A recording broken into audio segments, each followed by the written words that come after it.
Bismillahirrahmanirrahim. Assalamualaikum warahmatullahi wabarakatuh. Alhamdulillahi rabbil alamin. Wassalatu wassalamu ala Muhammadin wa ala alihi wa ashabihi wa man tabi'ahum bi ihsanin ila yaumiddin. Amma ba'd. Para pemirsa yang dirahmati Allah Subhanahu wa taala, kembali kita melanjutkan kajian tentang fikih musibah.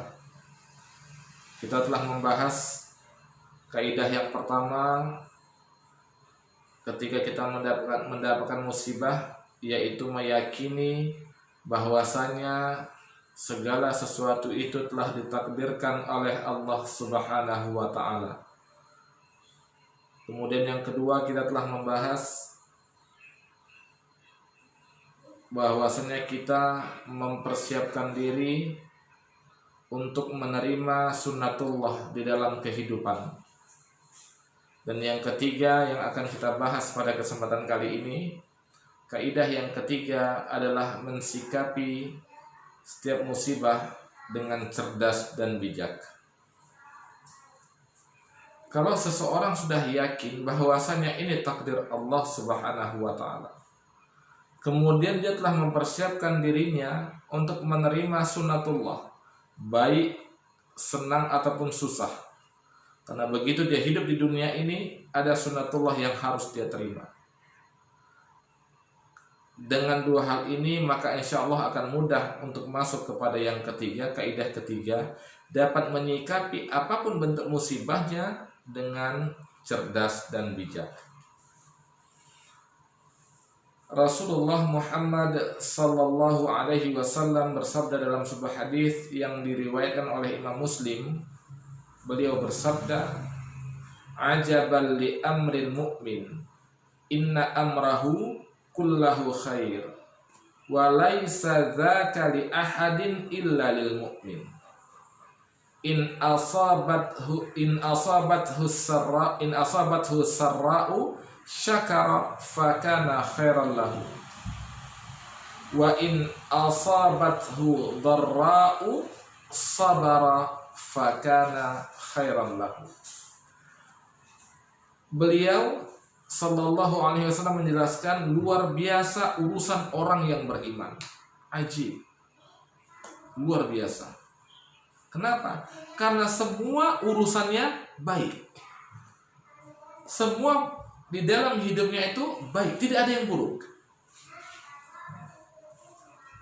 Jadi walaupun dalam kacamata manusia itu buruk, tetapi dia tetap menganggap itu baik. Walaisa dzaka li ahadin illa lil mu'min, dan tidak akan sanggup memandang seperti ini kecuali orang yang beriman. Apa urusannya itu? In asabathu sarra, kalau dia mendapatkan kelapangan, syakara, dia bersyukur kepada Allah, fakana khairan lahu, dan itu baik untuk dirinya. Wa in asabathu dharra, dan kalau dia mendapatkan kesempitan, kesusahan, sabara, dia sabar, fakana khairan lahu, dan itu pun baik untuk dirinya. Masya Allah. Jadi bagi orang beriman, senjata itu dua, syukur, sabar. Apapun yang dia terima di dalam kehidupannya, dia terima dengan dua ini.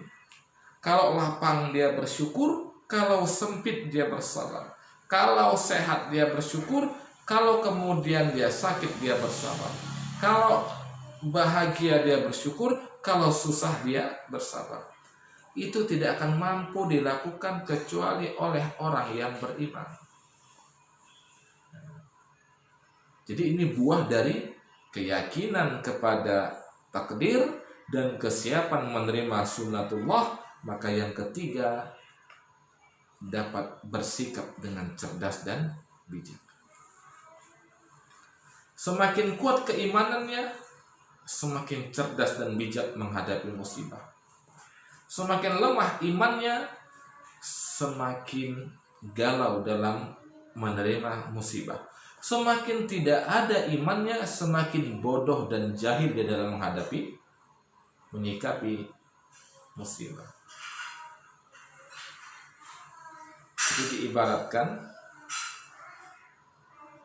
seseorang yang dalam kondisi galau, berjalan di tengah gelap, tidak ada cahaya dan sinar, maka dengan penuh ketakutan dia akan menghantam ke kiri dan ke kanan, dan dia tidak tahu apakah ada jurang atau tidak. Bisa jadi dia tersandung batu, dan akhirnya bisa jadi dia tertelungkup atau masuk ke dalam sumur atau ke dalam lubang yang dalam. Begitulah manusia menjalani kehidupan ini tanpa keimanan, maka dia akan menghadapinya bagaikan orang mabuk.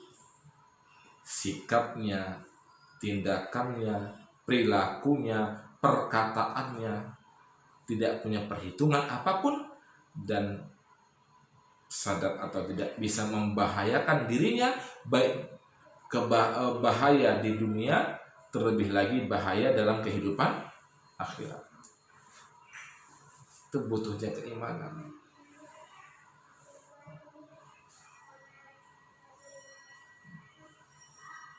Di dalam sebuah hadis,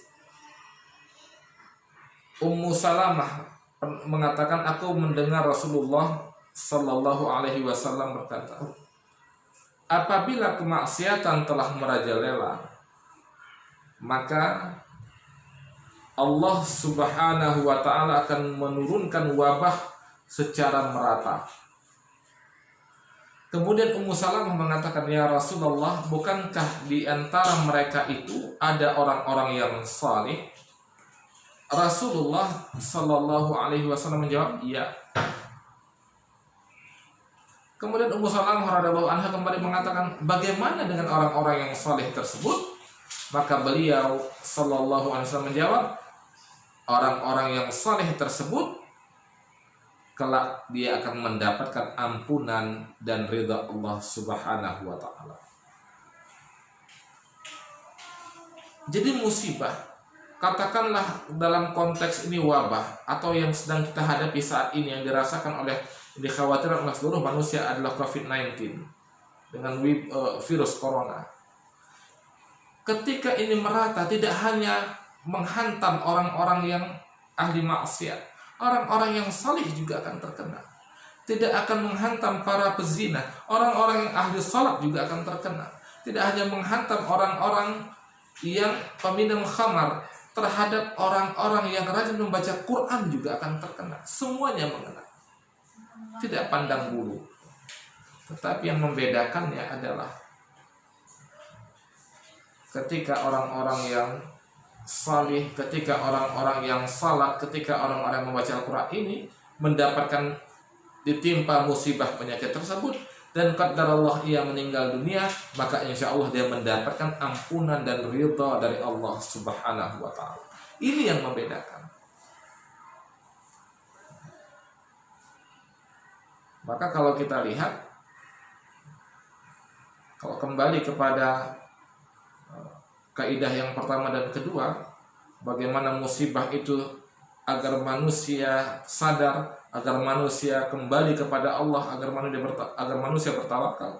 Kita lihat ketika menerima musibah ini, ada yang terbagi kepada yang salih dan ghairu salih. Orang-orang yang salih akan mengambil ibrah, mengambil pelajaran. Ada rasa takut, dan rasa takut itu semakin mendekatkan dia kepada Allah Subhanahu wa Ta'ala. Ketika dia tidak dapat melaksanakan ibadah dengan maksimal, ada rasa sedih, dan dia terus mengambil pelajaran. Di balik setiap musibah atau apapun yang terjadi di balik virus ini. Tetapi ada di sisi lain orang-orang yang menganggap ini hanya sebagai fenomena saja, fenomena alam saja. Kalau datang ya mati, tak ada mengambil pelajaran. Tinggal hanya menunggu kapan habisnya. Pasti badai akan berlalu, tapi dia tidak mengambil ibrah. Nah, dua kelompok yang saleh dan ghairu saleh ini akan merasakan kondisi yang sama bahkan mengalami akhir yang sama berupa kematian, tetapi yang membedakannya adalah kesalihan ini menghantar dia kepada ampunan dan ridha Allah Subhanahu wa taala, dan sebaliknya orang yang tak kembali kepada kebenaran tadi tetap terlena dengan kehidupannya, tidak mengambil ibrah dan pelajaran, kematian tadi menghantarkan kepada murka Allah Subhanahu wa taala. Jadi ini kaidah yang ketiga, bagaimana kita berusaha terus meningkatkan keimanan kita agar dapat cerdas dan bijak di dalam menjalani kehidupan ini, terkhususnya ketika mendapatkan musibah dari Allah Subhanahu wa taala. Bagaimana kita menguatkan dua sayap, yaitu sayap syukur dan sayap sabar. Syukur ketika mendapatkan kelapangan, sabar ketika mendapatkan kesempitan. Inilah kaidah yang ketiga dari fikih musibah. Semoga bermanfaat. Insyaallah kita akan masuk kepada kaidah yang berikutnya. Wallahu a'lam bishawab. Assalamualaikum warahmatullahi wabarakatuh.